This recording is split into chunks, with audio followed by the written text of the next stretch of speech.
Jennifer Hudson has never strayed far from her Chicago roots, despite a meteoric rise to fame and even Oscar gold. Little boy was reported missing Friday afternoon when his mom, Julia Hudson, came home to find him gone and her mother, Darnell Donnerson, and brother, Jason Hudson, shot to death. We all know that celebrities will do almost anything to maintain their fame. New rumors by Tiffany Haddish suggest that Jennifer Hudson's rise to fame might be the worst of them all. The now headline-renting rumors indicate that Jennifer Hudson sacrificed her own family for a taste of Hollywood success. I feel like as though we have like a new beginning, and it's beautiful. You know, we're still blessed, and I mean, we've had our loss, but we're finding our way.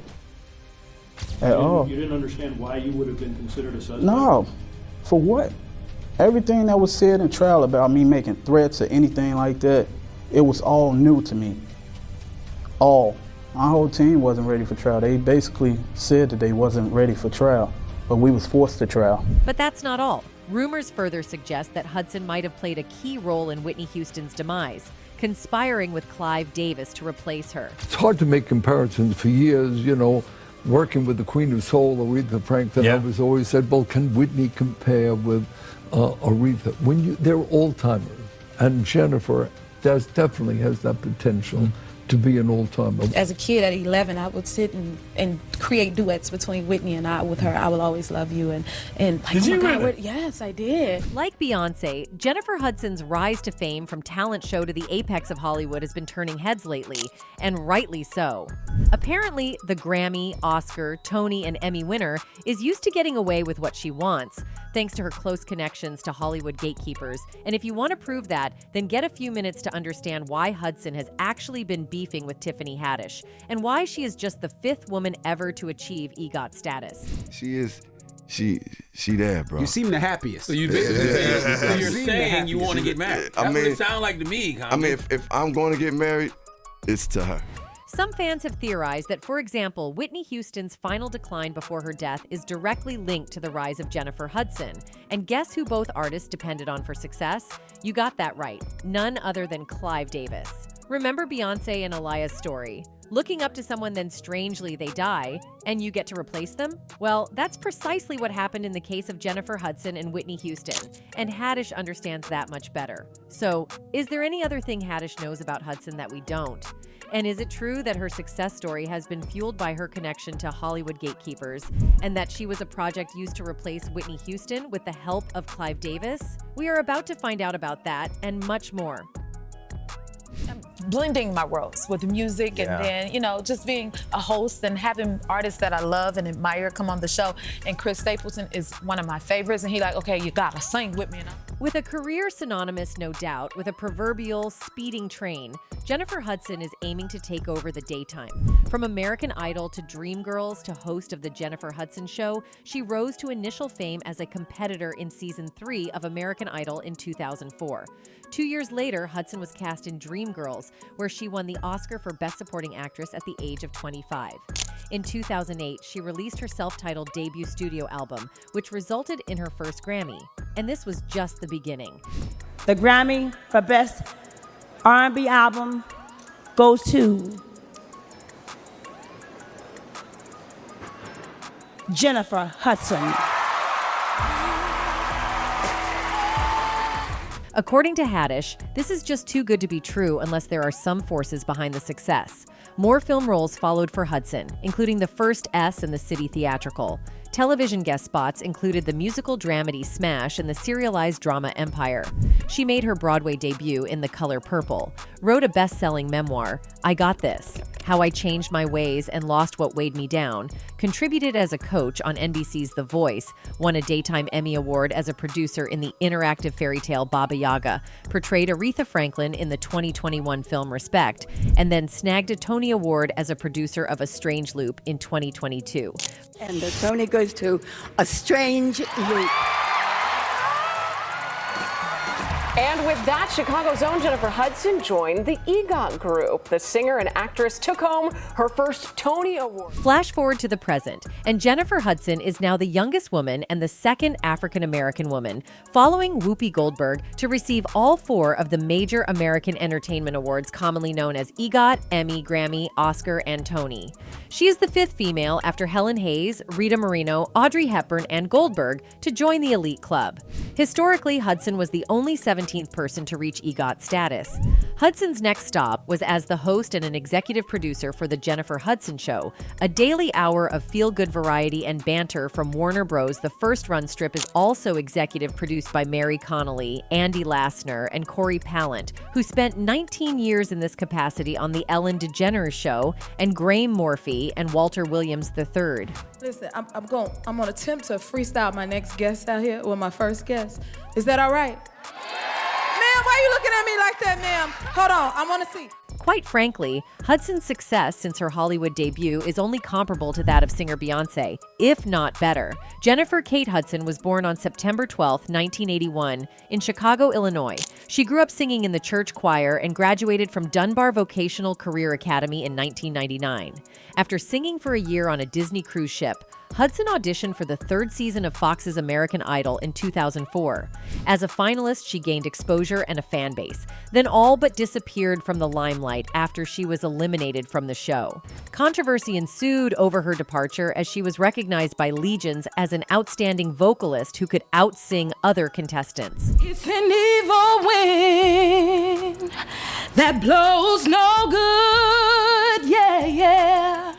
But 4 years later, what happened to the singer changed the course of everything. And while it was sad, some allege it was a form of sacrifice to make it in Hollywood. You may be wondering, what are we talking about? Tragedy struck Hudson's life in 2008 when her 7-year-old nephew, Julian King, disappeared.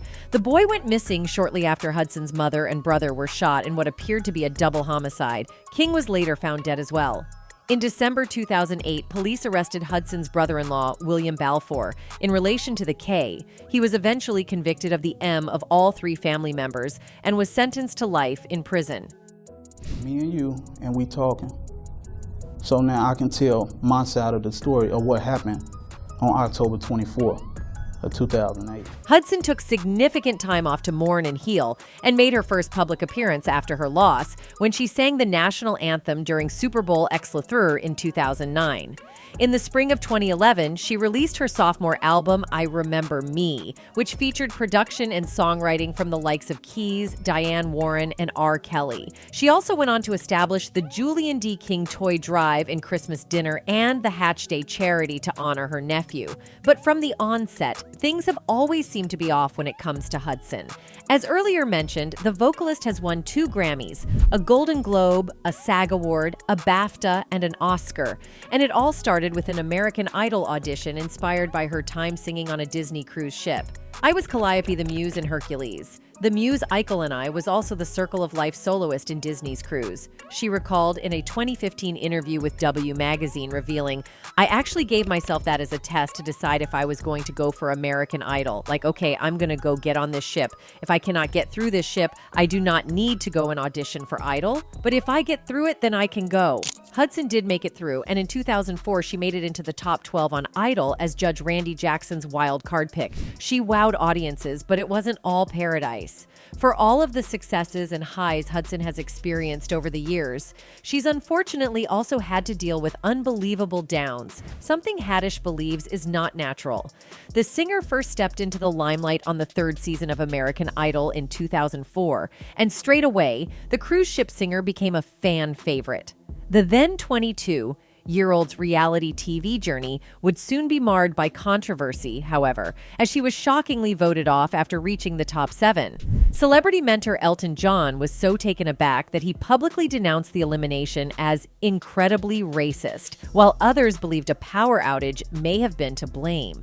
The fact that they're constantly in the bottom 3, and I don't want to set myself up here, but I find it incredibly racist. As the Grammy winner herself told MTV, I have a lot of brothers and sisters, and 5 of them had their phones completely go out. Although she conceded that the weather may have been to blame, there was a tornado in Chicago on Tuesday, but it didn't occur to me that, the lines might be out. People can't vote. She didn't mince words about her feelings towards the elimination drama. She told the outlet, "I don't think it was based on talent, but if it was, I was robbed." It didn't take long for Hudson to bounce back from her controversial American Idol loss. In 2006, she appeared opposite Beyoncé in Dreamgirls and took home the Oscar for Best Supporting Actress in 2007. But her bliss was short-lived. Just a year later, as earlier mentioned, she and her family suffered an unbelievable tragedy when her mother, Darnell Donnerson, her brother, Jason Hudson, and her 7-year-old nephew, Julian King, were brutally in cold blood by her brother-in-law, William Balfour. It was October 24, 2008, when Balfour shot Hudson's mother and brother inside their Chicago home after allegedly becoming enraged by the fact that his estranged wife, Hudson's sister Julia, was seeing someone else and wanted to leave him, CNN reported. Meanwhile, ABC7 confirmed that following the shooting, Balfour kidnapped his stepson, Julian. 3 days later, Julian was also found shot dead inside a stolen SUV. According to the local news outlet, the keys to the SUV were later discovered in Balfour's pocket. Over the years, Jennifer Hudson faced the horrific tragedy of the of her family members over and over again. On April 23, 2012, the singer had the difficult task of testifying in court against William Balfour. According to CNN, Hudson was the first witness called upon by the prosecution. While remembering her family, she reportedly broke down in tears several times on the stand. Hudson first identified the defendant as being Balfour, then revealed, "None of us wanted Julia to marry him. We did not like how he treated her. Where he was, I tried not to be," she added, and also confirmed that she was the one who identified the bodies of her mother, brother, and nephew for authorities. Julia took to the stand later that day and shared more heartbreaking details, noting that her husband threatened her because she wanted to separate, allegedly saying, "If you leave me, you'll be the last to die. I'll kill your family first." In 2014, Hudson told The Guardian, "In many ways, the trial was the most dreadful part of it all, but her mom gave her strength. I know my mother would not have wanted us to miss a beat, so we were there every day," she explained. "I wouldn't wish it on anyone to have to experience anything like that, but that is what you do for your family, so that is what we did." In July 2012, justice was finally served for Jennifer Hudson and her family when a judge sentenced William Balfour to 3 life sentences, one for each of the M, without a possibility for parole.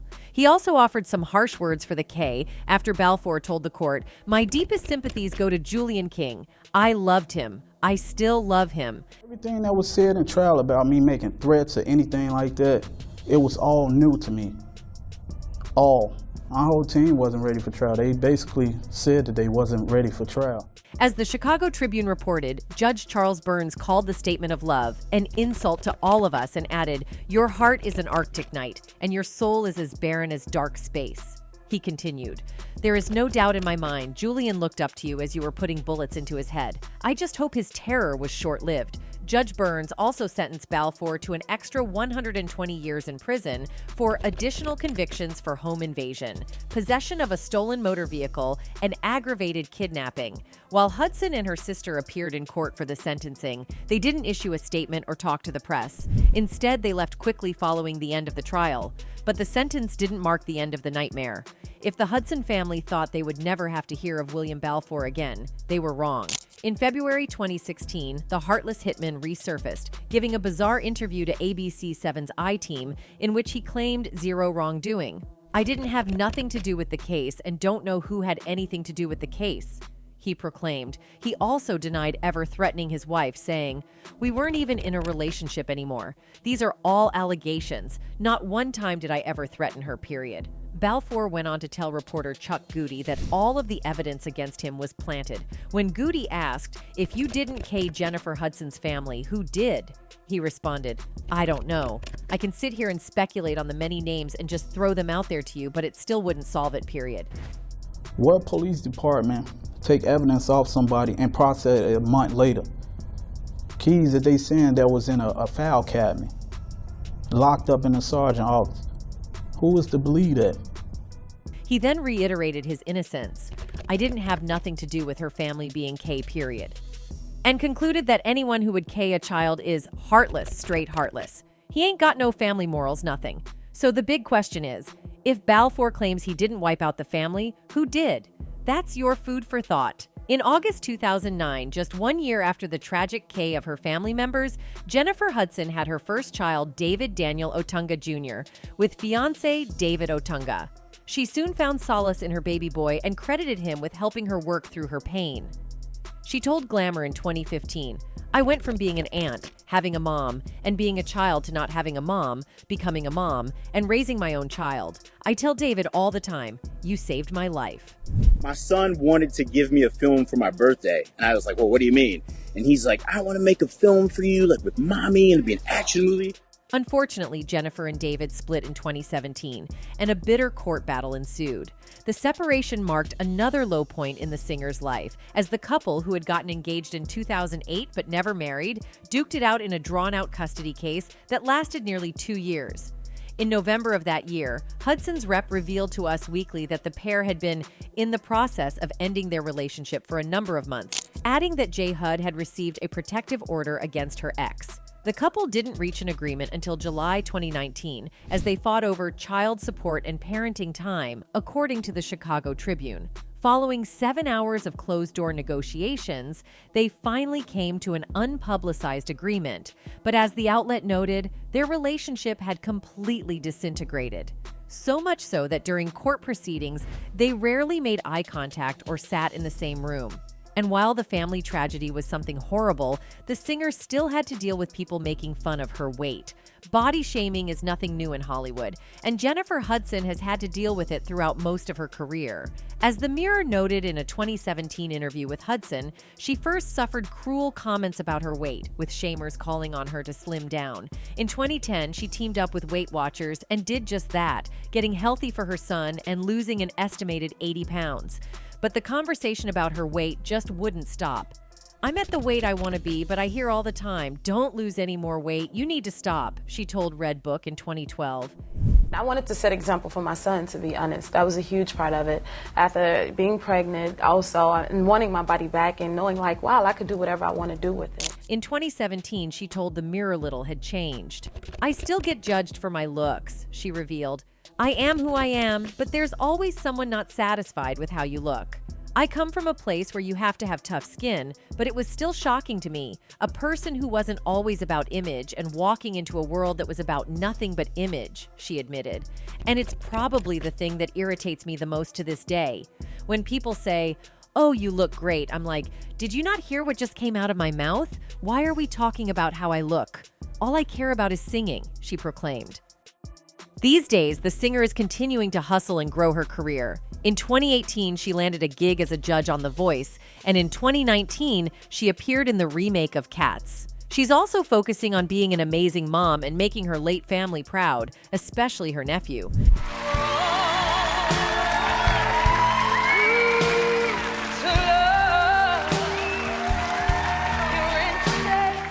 "My sister and I lost 3 family members, and we both wanted to find a way that we would not dread every birthday and holiday and family occasion again," she told The Guardian in 2014, speaking of why she founded the Julian D. King Foundation. "I wanted my sister to celebrate Julian's birthday again, so we created Hatch Day, where we go around together giving local schools supplies that they need. And she looks forward to shopping for that. Like she used to look forward to shopping for his birthday presents," she elaborated, concluding, "She can pour his blessings onto these kids and keep his memory alive." But aside from her talk show, J. Hud has faded from the limelight lately. The lovable girl next door, with a powerhouse voice, was enjoying a sensational rise to fame more than a decade ago, but the American Idol alum's fame has faded in recent years, leading some to wonder how such a talented performer has fallen off the radar. Was it the so-called Oscar curse that derailed her career just as it took off? Perhaps it was the ill-fated string of roles she chose following her award-winning big-screen debut. Somehow, Hudson has simultaneously sparked controversy and complete audience disinterest in her post-Dreamgirls resume, not to mention attracting seemingly unending scorn from critics. Even her music career, which, given her obvious talent, should have been the path of least resistance, hasn't exactly panned out. So, what's the deal? Will J. Hud ever find a workaround to get back on the A-list? The fact is, she has one of the most powerful voices in Hollywood. And yet, if you can believe it, Hudson was once afraid to share her gift with the rest of the world. "I used to beg for a solo, and then when they gave it to me, I would be too afraid to sing," she told Glamour magazine, recalling her days singing at her church in Chicago. "I didn't start singing with my eyes open until I was 19 years old." Perhaps this naturally reserved demeanor has continued to hinder her opportunities in showbiz. Hudson reportedly beat out nearly 800 girls to land the coveted role of Effie White in Hollywood's long-awaited movie adaptation of the Broadway musical Dreamgirls of 2006. Anyone who saw the musical in 1982, or simply the YouTube video of Jennifer Holliday performing the iconic song "And I'm Telling You" at the Tony Awards, knows that role has the potential to make a star out of those who play the part, and that's exactly what happened to Hudson in Dreamgirls.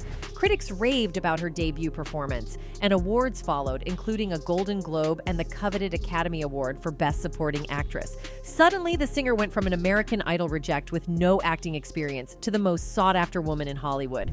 Winning an Oscar for your first movie role is a spectacular way to kick off one's career. It's also a very, very tough way to maintain longevity in Hollywood. Just ask actors Timothy Hutton, Tatum O'Neal, and Marlee Matlin, who've spent the many decades following their respective Oscar wins trying to live up to their golden moments. Hudson appears to be in the same boat. Forever linked to Effie White and her signature song, she has struggled to find a role that showcases her multitude of talents and proves she is more than just a one-trick pony. Hollywood also appears to be struggling to figure out if Hudson is a dramatic or comedic actress, or both, or neither. For Hudson, success may simply have come too fast, too soon. One sign that your movie career isn't going that well is when your filmography becomes littered with titles nobody has seen or even heard. Hudson has appeared in a number of non-starters that would give any Hollywood agent a touch of heartburn. There was Fragments, which came and went without much fanfare in 2009, the inevitable defeat of Mr. and Pete in 2013, which made less than $500,000 at the U.S. box office, and 2014's Lullaby, which apparently did not make a dent in Tinseltown, despite having a notable cast that included Garrett Hedlund and Amy Adams. You better move, step in on my heart. I said move. To be fair, all of this can easily be chalked up to Hollywood's growing pains. Nobody's resume is perfect, but we really hope Hudson's next project aims for a nationwide release rather than straight-to-video on demand. The singer was wise to test her strengths on the small screen. Every major actress in Hollywood appears to be doing that these days, from Emma Stone to Nicole Kidman and even Julia Roberts. However, the two major projects Hudson chose either had too small of an audience, Smash of 2012, or were past their prime, Empire of 2015, for her to really make a splash. Unfortunately, even her music career has gone flat. Hudson released her second album, I Remember Me, in 2011, and it debuted on the Billboard 200 chart at number 2. However, only one single, Where You At, was a hit. She reinvented herself for her next studio release.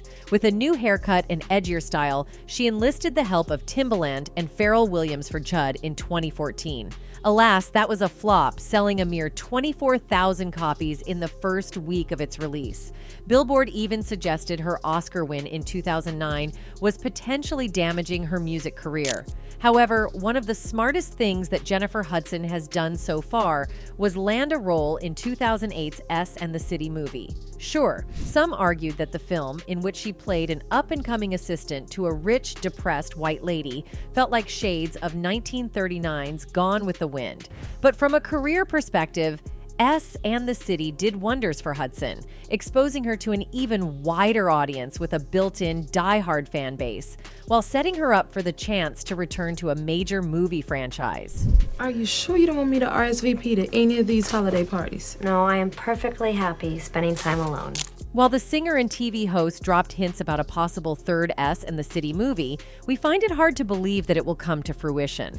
Let's remember that the 2010 sequel earned scathing reviews, 3 Razzie Awards, and weak returns at the box office.